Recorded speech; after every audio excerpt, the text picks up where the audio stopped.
बार मनाइबो। तू बार बार रुकबू तो हम बार बार मनाइबो। आ साथ का तानिए हमार करेजा, तोरे बिना हम जी ना पाइबो। जी न पाइब अगर साथ छूट जाई हो, तोहसे नहीं आके बंधन के टूट जाई हो।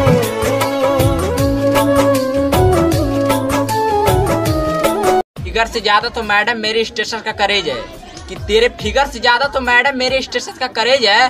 कहीं और जाके ट्राई मार, यहाँ छोरियों का परहेज है।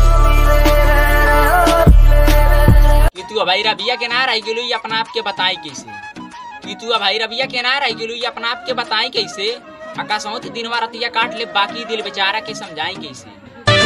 सुन बेवफा सनम दिहलु ऐसन आबे तो 2-4 कट्ठा लिख दे हम तोरा के, पर मोहब्बत काबले हम किते काबे तो 2-4 कट्ठा लिख दे तोरा के, पर मोहब्बत काले हमरा से।